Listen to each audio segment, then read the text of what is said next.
So one of the skills that you need in understanding forces is to be able to draw a free body diagram. So today's lesson is I will explore how Newton's first law of motion, the law of inertia, explains the behavior of objects at rest and in motion, and apply this understanding to real-world scenarios in physics, engineering, and everyday life, such as vehicle safety and structural stability. Okay, so we describe forces by drawing simple diagrams that indicate the size and direction of the force. These diagrams are called free body diagrams. Sometimes they're also called force diagrams, but we like to use the word free body diagrams. Okay. Now, when you draw these diagrams, the objects are represented in the diagram as a circle or a box. Okay. You don't have to draw the picture or any of that kind of stuff. You either draw a circle or you draw a box. Okay.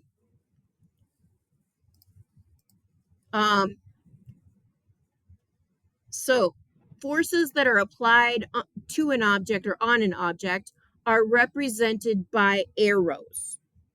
Okay. So if I'm going to push the block, I'm going to draw the arrow in the direction that I'm pushing.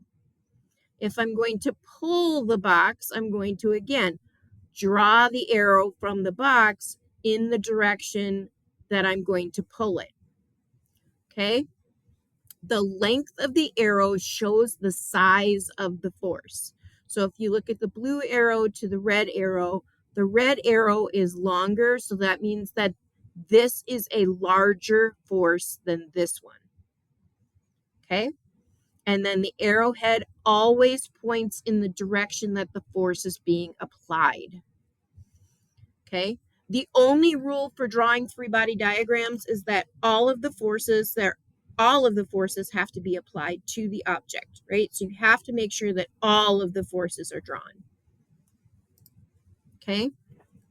So the different types of forces that we're going to encounter there are contact forces and at a glance or action at a distance forces. So contact forces are like an applied force. That's a push or a pull. Then you have the normal force. The normal force is applied perpendicularly to the object by a surface.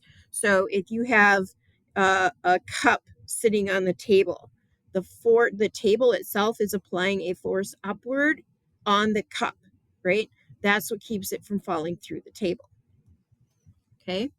Then there is the force of friction. And when we're talking about air, friction in air is called air resistance. This is a resistive force. It's always in the opposite direction of the applied force. Okay. Or the opposite direction of the movement. Then there is tension and spring force. These are forces that are applied by like a rope or a spring or something in between, like a bungee, something like that. Okay. Action at a distance forces are like gravitational force, right? Gravity pulls us to the earth. That gravitational force is the force due to gravity. It isn't gravity, it's the force due to gravity. Okay. And then the last one is electrical magnetic force. We don't need to worry about that, but that is a force due to electrons or magnets. All right, so let's draw some free body diagrams. Okay, so we have a book that's at rest on the tabletop. Okay, so here's the table, here's the book. Again, you can represent the table as a line, and you can represent the book as a square or a circle, depending upon what you want to do. Okay. And so you have to look at it and say, okay, why isn't the book floating? Well, that would be because of the gravitational force, right? So here it's gravity is pulling on the book. And gravity always pulls straight downward. Okay, so if this was at a slant, it still would go straight downward towards the center of the earth. Okay, and then the book is not falling through the table because the table is applying a force upward called the normal force. So the free body diagram here would look like a box. There's the force due to gravity, and then you have the normal force pushing upward. Okay, here's a second example. You have this sledder reach the bottom of a hill and is coasting to the right while slowing down. Okay, so the here's the person that's sledding and they're going down the hill. At the bottom of the hill, you're not going to just abruptly stop. You're going to keep sliding, right? And then come to a stop. Okay, so if you think of him right here, and he is the dot, okay, we have, of course, the force of gravity holding him to the earth. Okay, so the gravitational force. The thing keeping him from going through to the core of the earth is that normal force, right? So you have the snow or ground or whatever it is pushing up on him.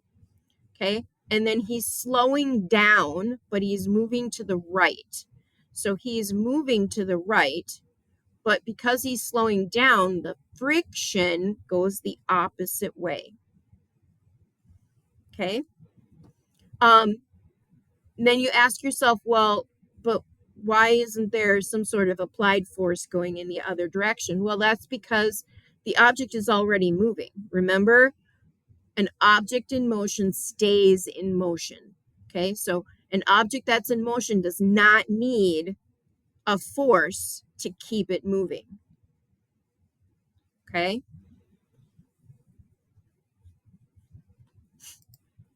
All right. Here's another example. A force is applied to accelerate a crate across a rough horizontal surface. In this case, we're using the word accelerate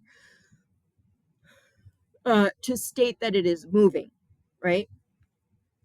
And its speed is changing. So that means that you got a person pushing on a crate.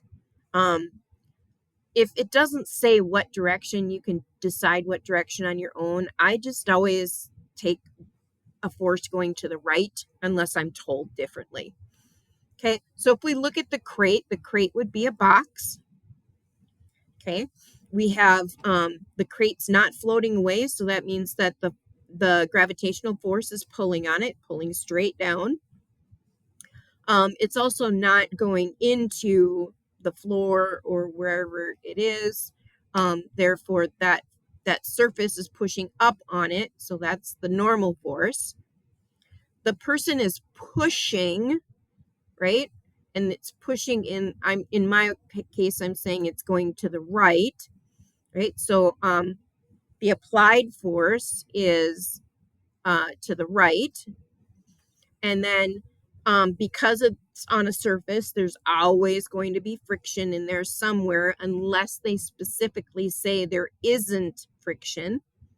Okay. So the friction, since we're moving to the right, the friction goes to the left. Now, it says we're accelerating, so that means that the applied force has to be bigger than the frictional force. Because if it's not, then the box isn't going to move at all, right? Because the friction is holding it back. So you need to draw the applied force a little bit bigger than the frictional force. Okay, so to sum it up, a free body diagram shows the size and direction of all forces acting on an object. Forces applied on the object are represented by arrows, right? The length of the arrow shows the size of the force, and the arrow points in the direction that the force is being applied. And then I introduced you to many forms of forces.